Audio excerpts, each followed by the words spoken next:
Ladies and gentlemen, I hope you're looking forward to episode number 6 because we're bringing straight fire at you here tonight. We're bringing in maybe one of the more versatile and gifted athletes that we've ever had wear the Hamburg Bulldog jersey. We're bringing in 2011 graduate Jordan Pytlak. Jordan had a tremendous career. Not only was he a key member in that 2011 team that won a sectional title, but really over the course of his junior and senior year, he played in as many big games and won as many big games as maybe any player we've had in the program. He not only had tremendous success on the diamond, he was also a standout AP calculus student, as I remember it. And he's been able to parlay a lot of that academic success he had at Syracuse and then at UB into a tremendous career at Moog as a product engineer. And with all that being said, I don't think I'm reaching too far to say that maybe, just maybe, his greatest life accomplishment is leading his foursome to the 2020 Alumni Golf Tournament title, shooting a ridiculous 38 under par, or something close to that. They shot it pretty hot that day. So ladies and gentlemen, buckle up. Episode number 6 is coming at you right now.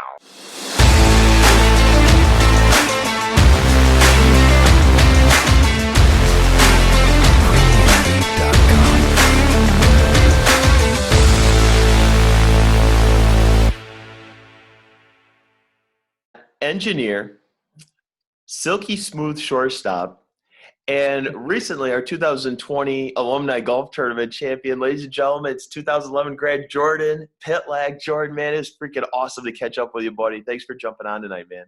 Yeah, no problem. Thanks for having me. It would have been 2018, 2019, 2020 golf champion, but I couldn't make the 2019 tournament.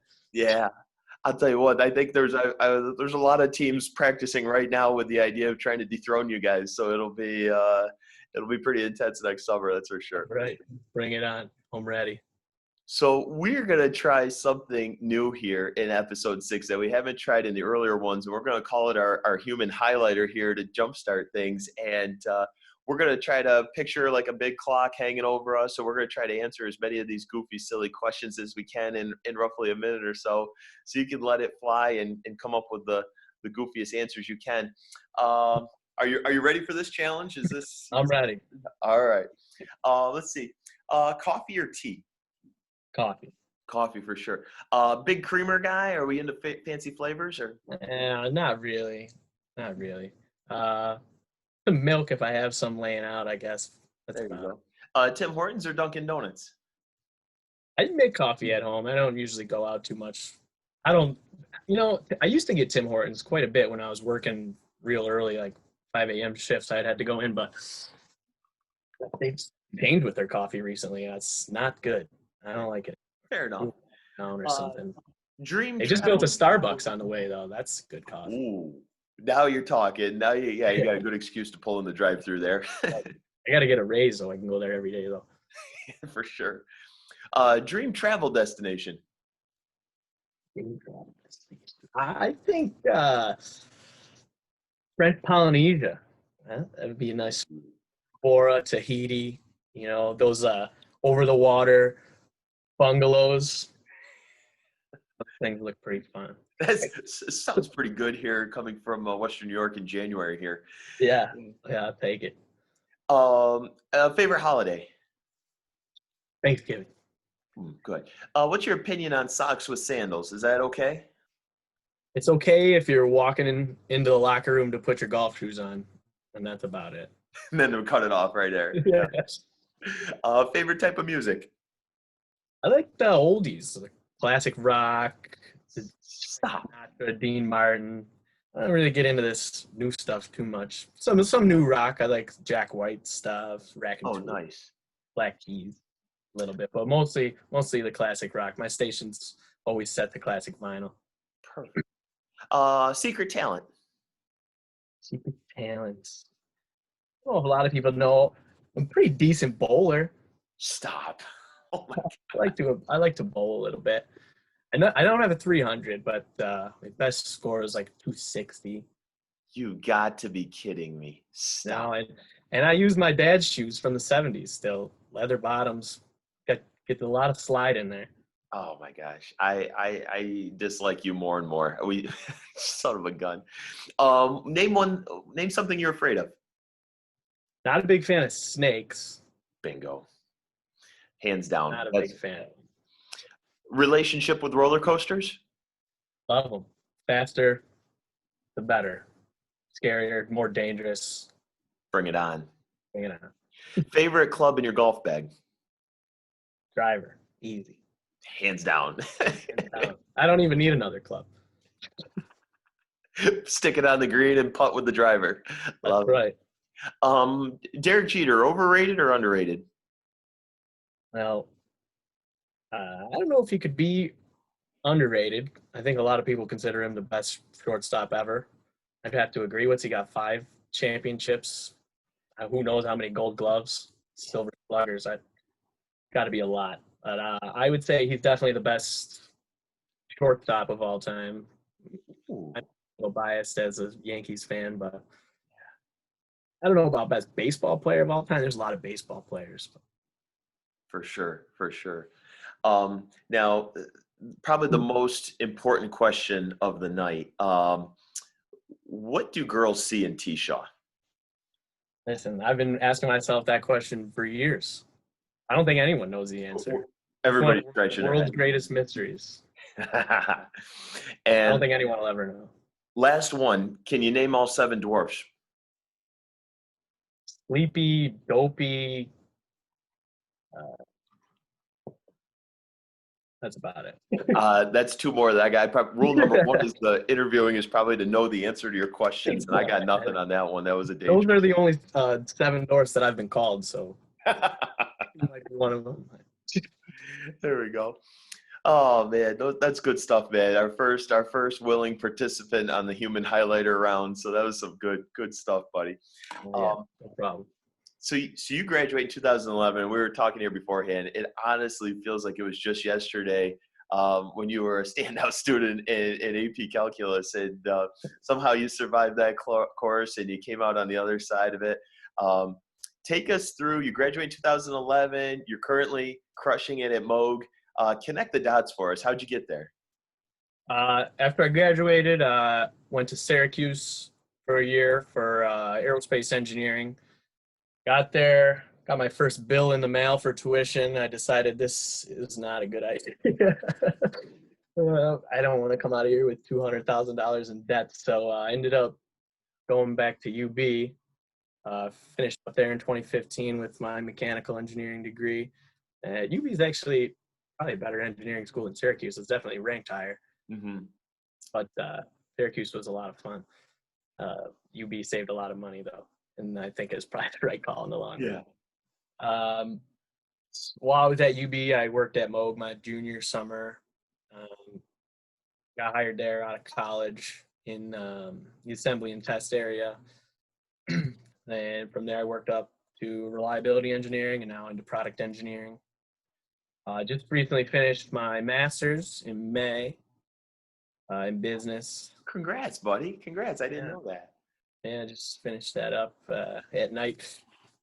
So now I'm here to travel quite a bit for my job, which is nice to go to the Philippines a couple times a year and down to Naval Air Station Oceana in Virginia Beach, down to LA a few times, Seattle. Yeah, pretty fun. That is outstanding. So, I don't know, for a simple Joe like myself, paint a picture of what a product engineer does. All right. So at the start of a new airplane program, whatever, obviously goes through design. And then pretty much as soon as the design engineers are done designing the part, product engineer takes over for all responsibilities of that part. Quality, any design changes that need to be made, first pass yield, dispositioning parts that aren't to print, whether we can use them, whether it's safe to be on an airplane or not, things of that nature. Or in the hands-on manufacturing side of things than the design side of things, but we still do a fair share of design work. Nice. That's good stuff. All right, I got a glimpse. I'm with you now. Yeah. So I work mostly on 787 stuff. So the 2 major programs that Moog has in the commercial is the 787 for Boeing and the A350, which is an Airbus.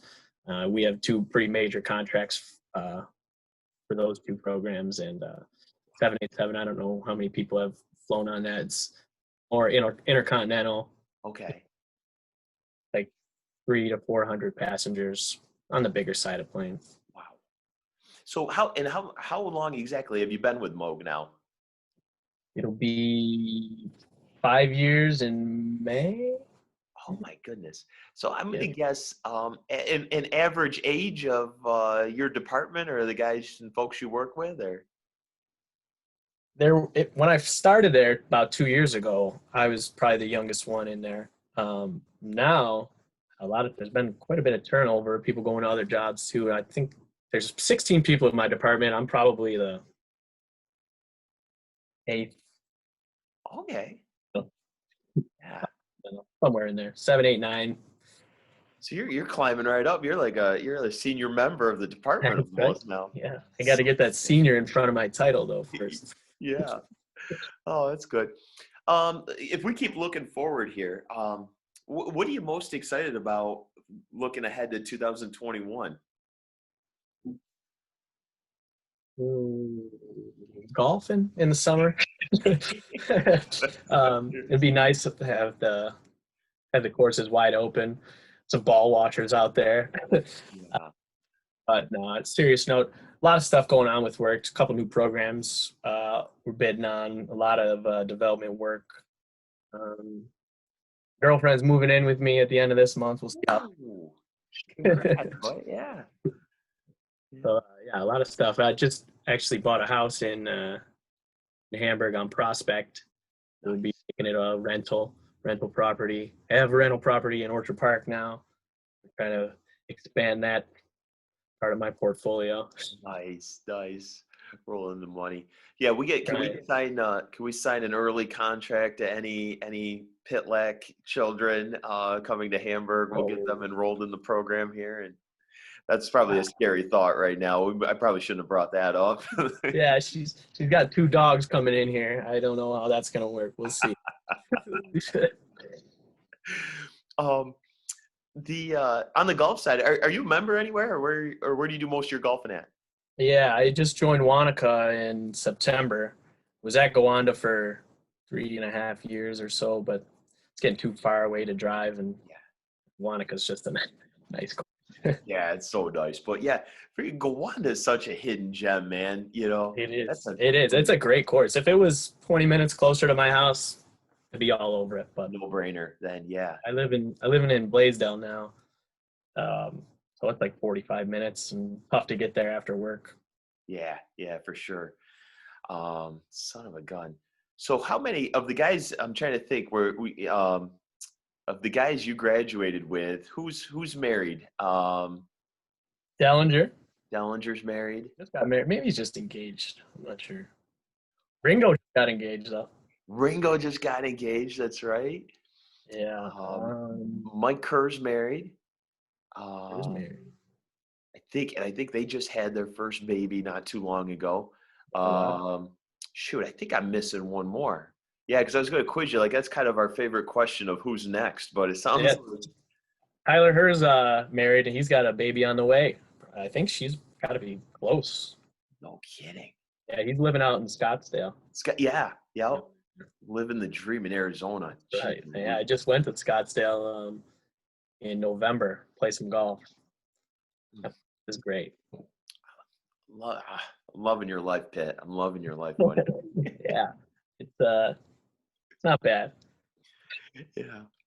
So, oh my gosh, we better turn back the clock and get started on some baseball because you had one heck of a career. And for those of you, if anybody's watching this episode and they didn't get a chance to see Pitt play, one of the things we always talk to our teams about is, we want to play, a fast-paced, energetic, entertaining style of baseball, and we kind of coin it as, we want to play a style that people are willing to pay money to come see. And I gotta confess, like Pitt, you played the game that way, man. Like because I was coaching JV at that time, and I'm like, I want to see Pitt do his thing, man. I want to go see Pitt flash some leather, no matter what positions he's at. He could have played all 9 positions any day of the week and just been a human highlight film out there. So, but I think your junior year was awesome, Yeah. and you guys played with the big dogs and, had some great leadership that year. Mike Holland was a tremendous leader. Walk us through your junior year, man. Junior year, great time.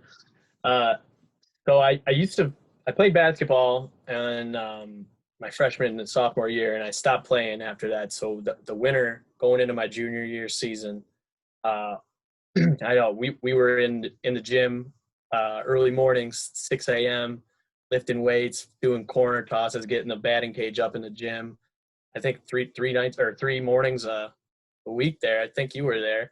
It's interesting though. I don't think you ever had the opportunity to coach me. 'Cause I think right when I moved up to varsity, you moved down to be the JV coach. I think so, yeah.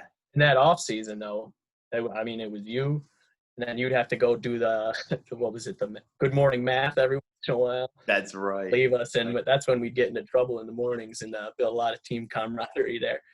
But yeah, going into that year, everyone discounted us a bit, I think, and I know we went through a 2 week and a half, 2 weeks string there where we didn't lose a game. We were in Double A. Oh, Someone just snuck going out of on? bed here. Snuck out of bed. I'll come in and What's tuck going you in. on? Okay, bud? Okay. When this guy got a glove yet or what? We're sure we can't figure out how to put it on yet, but he's got one. Good. But yeah, so we had a week or 2 weeks that we went from being not ranked in the Buffalo News to going to number one, where we beat Clarence twice, I think, at Lancaster. We beat Orchard Park twice, all within a span of not very long, and we shot right up to the number one seed. And unfortunately, in the playoffs, we fell a little bit short to Orchard Park in the section semifinals, but man, that was a good team. We had some pretty dominant pitching and some big time hitting. Yeah, I again, from kind of, a little bit of a distance view, you guys were hotter than hot at that midpoint. And that's when the Buffalo News did a really nice job of, coming out with the rankings every Tuesday, and to see you guys right up there, number one in the large schools, was such a tremendous accomplishment. And I'll tell you, you mentioned some really good teams you beat, but I remember specifically those Clarence teams back then were so tough. I mean, they were coming off of, I don't know how many straight sectional titles and trips to the state tournament and stuff, and just incredible. Yeah, I forget what the kid's name is that was throwing for him, but I think it started with an L. Zach Lauricella, I believe. Lauricella, yeah. He had that kid was a stud. St. John's. He had a great career at St. John's, and he was a stud. And I think his sister was a stud softball pitcher too. She went. Yeah, so you guys got this tremendous momentum. You said goodbye to some really, really good seniors that year. Now all of a sudden it's your turn to kind of carry the torch. Describe expectations and how you guys kind of went into that 2011 season. Yeah, I think expectations were high, and things really didn't go our way in the beginning of the year there.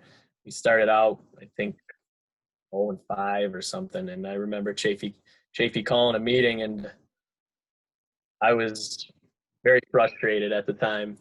And, he had everyone write down their goals for the season, and I was just all pissed off after a loss or something, and I was like, let's win a game first, and then we'll start talking about what our goals for the season are.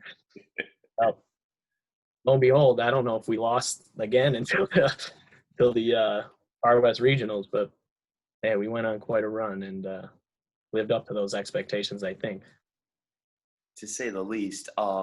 One thing that stands out from the regular season, and we'll circle back to this as a common opponent there in the sectional finals, but I think the powerhouse household name back then was Iroquois. Do you remember any of those games from the regular season? Regular season playing Iroquois. Well, I remember the regular season playing them.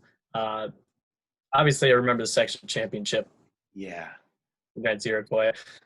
I don't remember a record against them in the regular season. I can't remember. We probably split it. Maybe might have played early and then late. I Yeah. don't. None of those games stick out to me. I do remember. I think it might have been my junior year playing against Will East when they had little Gronkowski on the team, and we had Rob Gronkowski came to one of the games. He was up in the bleachers, and his little brother Glenn, I think it was Glenn. Mhm. That kid was using a bat, had to be from like 2000, and he hit the ball harder than I've ever seen anybody hit a baseball. It couldn't have got higher than the pitcher's head, and it went over the center field fence. I thought it was going to take the pitcher's head off. I'm like, oh my gosh.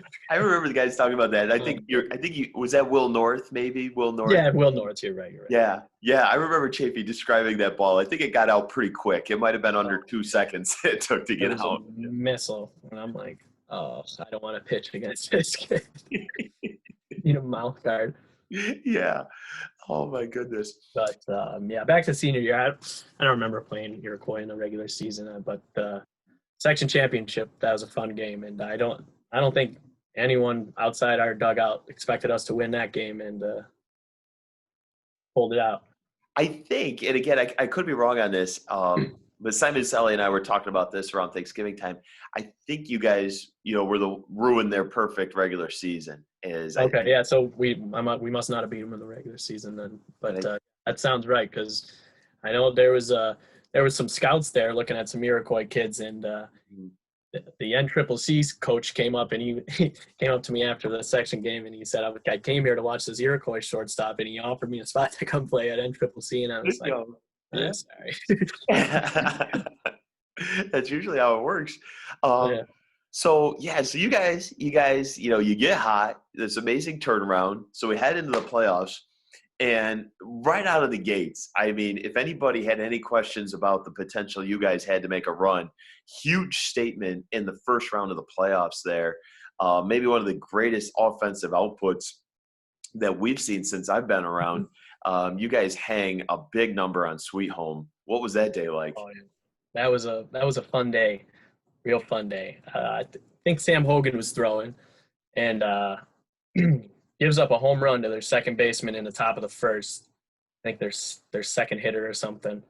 And this kid is all jacked up, hooting and hollering, going around the bases while he's trotting around. There's like a 20-mile-an-hour wind out to right field, and this kid is freaking out like he hit his first home run in his life. And I was just like, all right, just wait for it.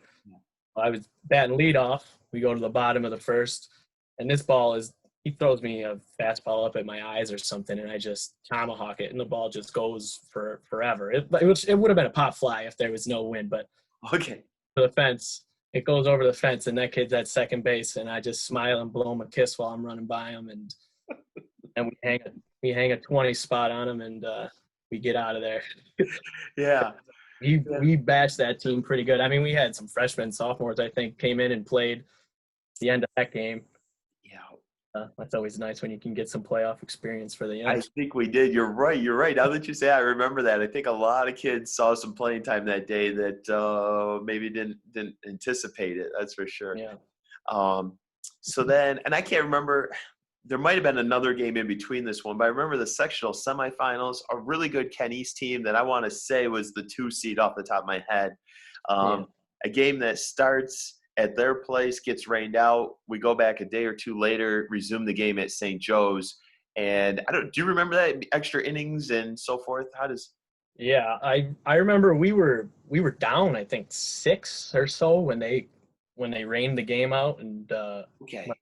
like third or fourth inning maybe, and we were down quite a bit. And a few days later, we go and play St. Joe's, and we're down 6, I think, until maybe the 6th inning. And we get some young guys that step up at T-Shaw and Castengay. I think both hit home runs, and we tie that game up. Going into extra innings, we bring T-Shaw into pitch, and I was catching, and he had a couple good battles against some of their hitters, and I remember just kept throwing the deuce down. You go, don't let this kid a fastball, man. He's throwing these fastballs 70 miles an hour right down the middle. This kid can't hit a curveball. He's like John Carlos Stanton out there. Yeah. Classic T-Shaw style. Serve it up right down the middle, that baby. That's right. I needed those curveballs. But yeah, I think someone's got a video. You might have a video of it. I think I remember watching. Yeah. I think we got to. They're somewhere on YouTube. We'll have to dig them out. Maybe add the link down below or something here. But yeah, there's a couple good ones there. Yeah, where T-Shaw bounces a curveball and the kid tries to swipe second and hits the thankfully behind me, and I pick it up off the ground and gun the kid out for the third out, and then I think we end up winning just by one in extras, and man, that was a fun game. I was almost mailing it in. I was packing the catcher stuff in. I was putting it back in the bag. I think I went 0 for 6 that game. I was struggling at the plate. I think I had 6 ground outs to the shortstop. I was all pissed off. But figured I could help on defense if I can't help on offense. Well, the best part is you should have let me tell the story on throwing that kid out a second, because I don't remember it hitting the umpire's foot. Yeah. And I just remember, and somehow in my mind, I'm picturing you making this ridiculous backhanded pick and throwing, so quick and stuff. You know what? Now that I remember it, I think that's how it happened. Yeah, there we go. So, and that's a perfect segue. So now you guys, you overcome that game. Now you're heading to the sectional finals against this powerhouse #1 seed Iroquois, and they're relatively unchallenged through the playoffs. They've got their pitching perfectly lined up. Everything is, going as planned, and they're viewing us as kind of beat up and limping into the sectional finals, Yeah. And you make this incredible transition from catching in the semifinals to playing, your more normal position of shortstop there in the finals. So, well, I mean, before my senior year, shortstop was not my normal position, but it was that year. I caught my whole life coming up, and then there was a need at shortstop. I kind of just filled in there. I mean, I played a little bit in Little League. Gotcha. So you were picking that up on the fly more your senior year then. I gotcha. Yeah. Okay. So, and this is an unofficial stat, and I think we're going to have to check in with Chafe to get like the official scorebook on this one. But I think like you have, I don't know, 13, 14, 15 putouts at shortstop that day. It was incredible. Like I've never, ever seen. And I'm kind of like a Western New York baseball historian. Like if we're not playing in the sectional finals, I like to go watch the sectional finals, Yeah. I have never seen anything even close to this. What kind of mojo were you feeling that day? I don't know. I was within a zone. I mean, I don't remember making any spectacular plays, so I got to chalk some credit up to the pitcher there. That was Sam Hogan, threw a gem, and sure did. Guys just were pounding the ball into the ground, and I was getting nice hops. I mean, it was a beautiful field. Yeah. And nothing unexpected came. But, yeah, they were pretty much routine ground balls, and I just happened to be the lucky one on the receiving end of them. And just taking care of business. Yeah, throw it anywhere near first base, and I know TR is going to make the play. That a baby. Anything else stand out in that game? I think was it 1-0, and Hogan throws a one-hitter, or I think we won 2-0. 2-0. Okay. Or I think you're right. Same inning, and I don't think I got the RBIs because I'm pretty sure it was chalked up as an error in the book. But I think we had someone. I think Dellinger was on first, and Ringo was on third, and I hit a chopper to the third baseman, and he boots it a little bit, and he tries to like tag Nolan or something off of third base. He was just off, and instead of throwing it right to first, and I end up beating the throw out to first, and it's the first baseman like drops it or something, and then we score one, and Dellinger scored, I think, all the way from first because he was running hard the whole way, and I think we got 2 runs that way. It was a crazy, crazy sequence. I know there was a crazy play where I know Simon Selly went first to third, like on a bunt. So I don't know if maybe he was the one on third there, but anyway, I know. Yeah, maybe it might have been. But what I do remember is scoring those runs without the ball leaving the infield. Yeah. And sometimes that's what those championship games come down to. Yeah, it was.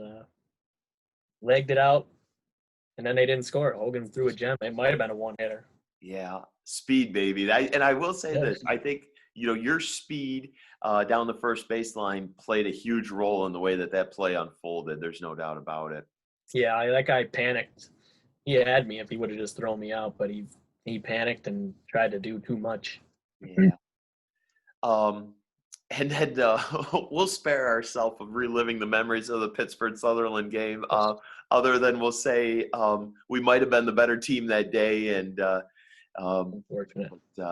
didn't work out. But Yeah, there was a game in between there. We played Albion, I think. that's right. Yeah, that's Yeah. right. I think that was another crazy comeback. Is that how you remember that one too? Yeah, I remember Dellinger smoking one off the left field fence at Sale Magley, like 340, and I was like, holy cow. Yeah. Up by like one. I don't think I hit well that game either. I don't think I hit well in the playoffs, but they got those runs against Iroquois, and that's about it. That's for sure. I was there for defense only. The defensive specialist, I'll tell you My what. back got real cold. And I'm trying to think, when we won our first sectional in 2008, would you have been a freshman then when like McLean's and stuff? Okay. Yeah, I was a freshman. I remember asking you if you had any more room on the bus I could come out to whoever you were playing. Who was it? We played Clarence in the finals at Duntire. No, this was for the I was at that game. That was at Duntire Park. That was cool. Yeah. Tobias hit that one over the left field fence. Yep. Yeah. And then you were playing in the Far West Regionals, and I wanted to hop on the bus to go watch. And we didn't sneak you on the bus? No, you told me no. Oh, no, that's terrible. That's terrible. I should have been fired right there. No, it was probably pretty packed. But that was a fun team with Blake throwing gas. The team was Carthage. Was it Carthage? No. That we played in the Far West Regionals. Hilton. Yeah. That was a really good team. They had a D1 shortstop that was pretty special. That's what I remember about that group. Now, so I want to kind of return the favor just a little bit. So we had Shane, big famous Shane, on a couple episodes ago, and he specifically mentioned you as a player that he really looked up to. When you were coming up through the JV program and stuff, do you remember a player or two that you looked up to at all? There was a couple. Mike Holland, we mentioned him before. He was a big leader on that team. We had Dan Rathke. That guy was full of energy, and that guy was crazy. A ball player, man. He could throw the ball and hit the heck out of the ball, and he was quick. But probably Ryan Brunner, probably. He had silky smooth hands at shortstop. That was fun to watch. Yeah, I would say there's a lot in common with your game and Ryan's game. I can see a lot of the similarities. Yeah. I see Brunner all the time. He belonged to Gowanda. I played golf with him there. He's a good guy. Who outgolfs who there? I don't want to hurt anyone's feelings. I can't imagine. You guys are about the two best golfers I've ever seen out there. So, why don't we we'll try to wrap things up with our traditional lightning round here. See if I can find my questions. And we'll start with this one. If you had a chance at a do-over, or if you had a chance to go back and talk to your high school self, what kind of advice would you give the high school Jordan Pytlak? Get in the gym more earlier. I was a string bean, man, up until that senior year. Let's definitely hit the weights earlier than you think you need to. Yeah. I came up sort of as just being bigger than everyone naturally when I was younger. So I never really got in the gym. But once you get to that level, you gotta work on your body. You get by on talent and eating cereal. I really wish we had a picture of the sophomore year Jordan Pytlak, and we can hold it up right now. It was a rather intimidating human being, I think. Yeah. I was still shopping in the big kids section. Who's a teammate that went under the radar that you played with? I'm gonna throw a team in here, a two-person team. I'm gonna say Tyler Herr and James Moscato. Nice, nice. Guys, I mean, before practice, after practice, during practice, they were working on first base drills all the time. I mean, Jim would throw hundreds of balls in the dirt, throw them to the left, to the right, over TR's head, but he wouldn't tell him where it was coming, so he would always have to be ready, and I think that helped us a lot. I get the ball in my glove, and I could throw it to first base with a blindfold over him, and I'm sure he's going to make the play. I mean, it was a big confidence booster for our whole infield, I'm sure, because it was for me. Yeah, that's outstanding. Yeah, those are two great dudes. You can't beat that. Oh, great guys, and yeah, well, they put in a lot of extra work there to be great. The funny thing about those moments, and we're kind of in the process of having conversations like that with our current group.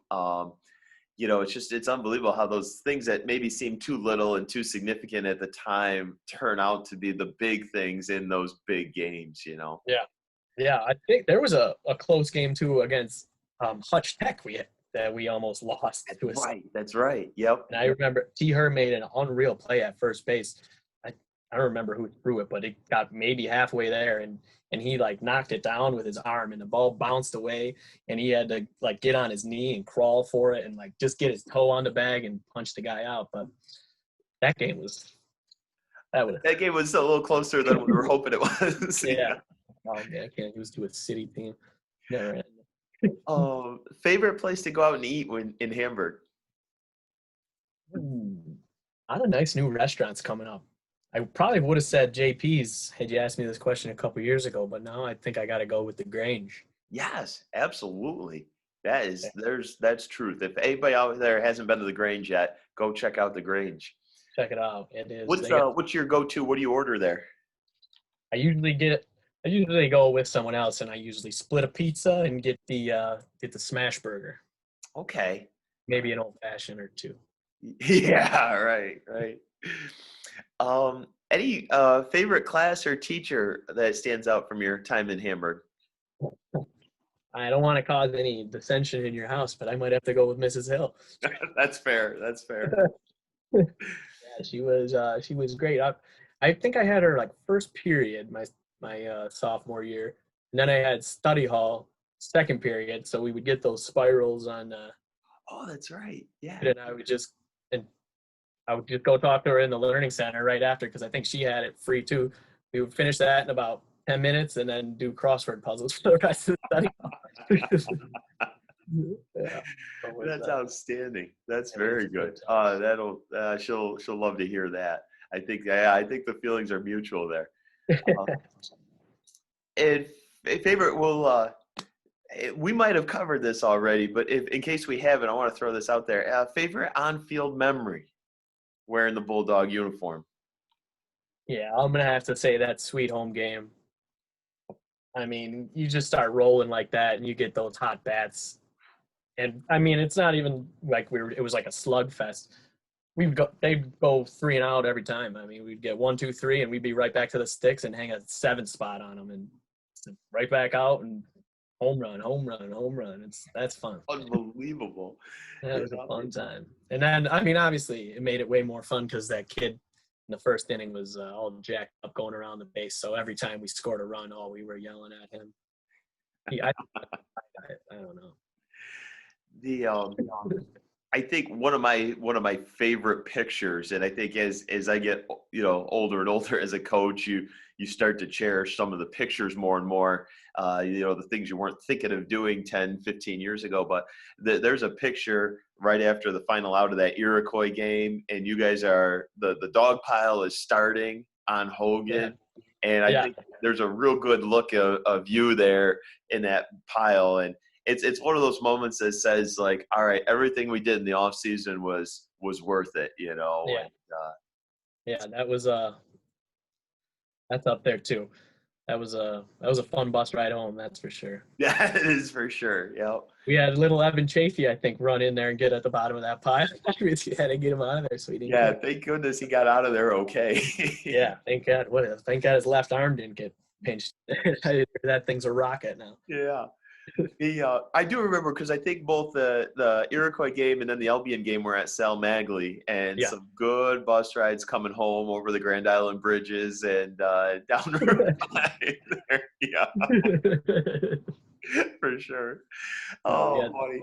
Well, I'll tell you what, this was a real special treat. I'm glad that we were able to catch up. I know we see each other at the golf tournament every year in a few odd places here and there, but this was a real treat to catch up. And best of luck with on the family side of things and the job side of things, and looking forward. And I'm gonna screw this up. Are you guys engaged yet, or? No. Oh, okay, I don't want to put any pressure on you. Is she a Hamburg girl or? No, she's the West Seneca girl. Okay, all right, very good. Well, we look forward to catching up with her. Yeah, that's for sure, and trying to figure out what she sees in you. Me too. I don't know. She's a great cook, so. There we go. Great. Well, hey, we'll have to get out and hit some golf balls. You, me, Chafe will pick up a fourth, and you take it easy on us and try not to. I don't know what kind of handicap we'll start off with that day, but it'll have to be a generous one. So. Well, I see you and Chafe out there at Gowanda. I saw you a couple times this summer, I think. Yeah, we have our spurts, especially Steve can more than hold his own, that's for sure. Okay. Well, hey, buddy, be good, be safe, and hopefully we'll be talking to you sooner than later, man. Yeah, you too. Appreciate it. Give your family and Mrs. Hill. I will. All right, later, buddy. See you later. Thanks.